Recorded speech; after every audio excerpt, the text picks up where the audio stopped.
back to their tomb and placing them in glass display cabinets.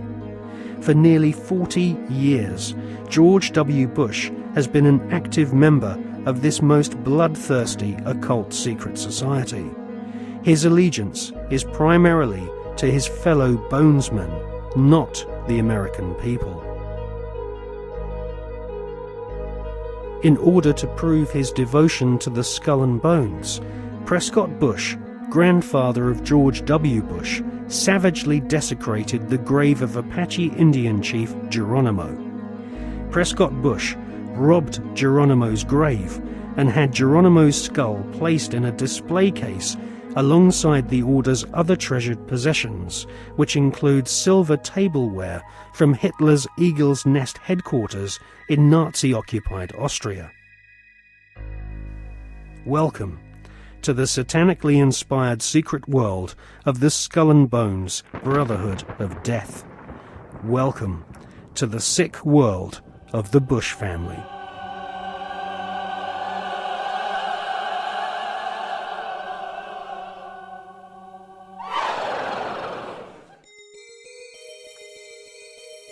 The Skull and Bones headquarters is on the campus of Yale University. Yale is home to several other lesser secret societies, including the Scroll and Key. Alexandra Robbins is an American journalist who has written a book about the Skull and Bones called Secrets of the Tomb. In her book, she traces the origins of this cult, which was funded from profits of the Russell Company in the early 1800s. The Russell Trading Company was nothing more than an opium trading empire, which, still to this day, is the corporate arm of the Skull and Bones Secret Society. William Huntington Russell had travelled in Germany during his student years and was befriended by a disciple of Adam Weishaupt's Bavarian Illuminati.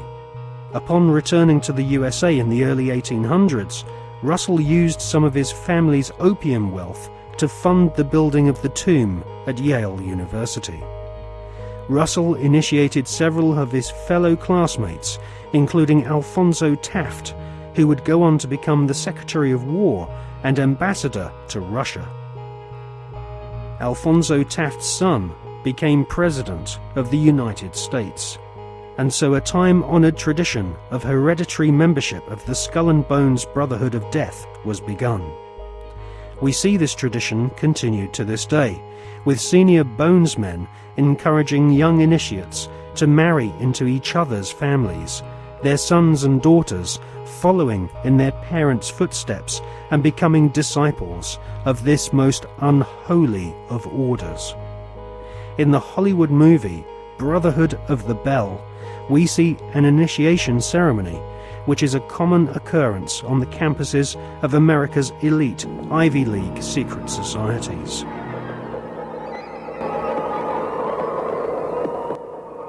Mr. Patterson, Philip Everest Dunning, Mr. Chad Harmon, Mr. Dunning. Mr. Dunning, the articles and letters of the Brotherhood.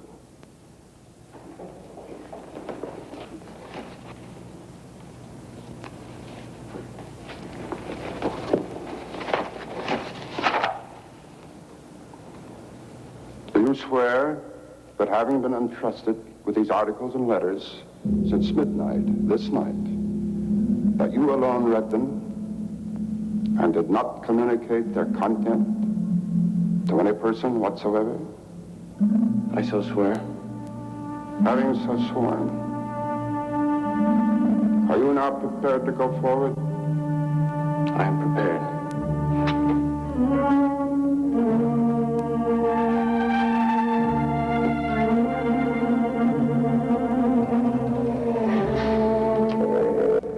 Mr. Dunning, for over 200 years, Brothers of the Bell have been initiated before this bell, and in the same ceremony, at sunrise. 22 years ago, Mr. Patterson stood due east in your place, and I became his senior, as Mr. Patterson is now yours. One day, Mr. Patterson will stand due south, and he will induct a Brother of the Bell, and you will become senior. See, in this fashion does the Brotherhood express its continuity. It will continue long after all of us are dead. But that continuity depends upon one thing: obedience. Absolute obedience. If and when you are ever called upon by Mr. Patterson to pay your due bill, you must comply, whatever is asked of you. Well, that bill may come due tomorrow, in 20 years, or never. It will not be a matter of money. It will be an act of fealty, of loyalty to the Brotherhood of the Bell. Now, if you require anything at all, get in touch with your senior, and he will see to it that it's arranged for you. Are you ready for the oath? I am. The oath, gentlemen. I, Chadwick Westing, do swear in absolute faith that I shall reveal no secret of the Brotherhood of the Bell, that I shall respect my brothers and myself, that I will act as they desire, secure their interests as if they were my own. And I pledge this, my honor, my fortune, and my life.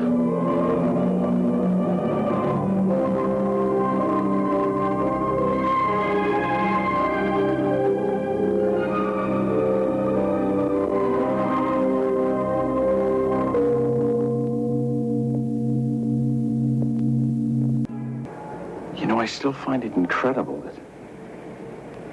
that I could get anything I want.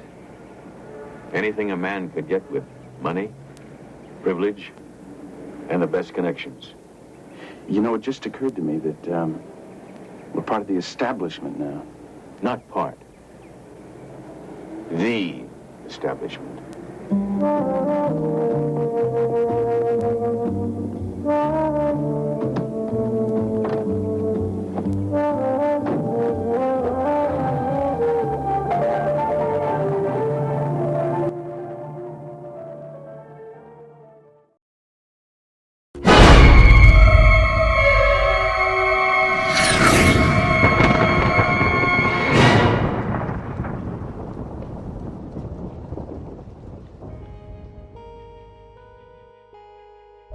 In her fascinating book, American journalist Alexandra Robbins claims to have unearthed a skull and bones plan to dominate the world. One can't help recognizing the fact that in the 170 years since the formation of the Skull and Bones Society, it has members in the most influential jobs all over the world. New initiates seem to fall effortlessly into high-paid jobs within banks, media organizations, government agencies, and huge corporations which earn vast profits from government defense contracts. Some researchers claim that all members agree to tithe their wealth over to the society, thus ensuring that their offspring will become future initiates of the Brotherhood of Death. The Skull and Bones Brotherhood of Death recruits members from America's billionaire aristocracy. Multiple generations of the Bush family have taken part in 6 satanically inspired rituals, along with members of wealthy families who are behind some of America's most famous brand names. Based on the rituals of the German Bavarian Iluminati, the Skull and Bones have approximately 900 members worldwide. George W. Bush has initiated 5 fellow Bonesmen to join his administration, including William Donaldson, who is head of the American Securities and Exchange Commission. Upon initiation into the Skull and Bones, candidates are told that they must forever deny their membership.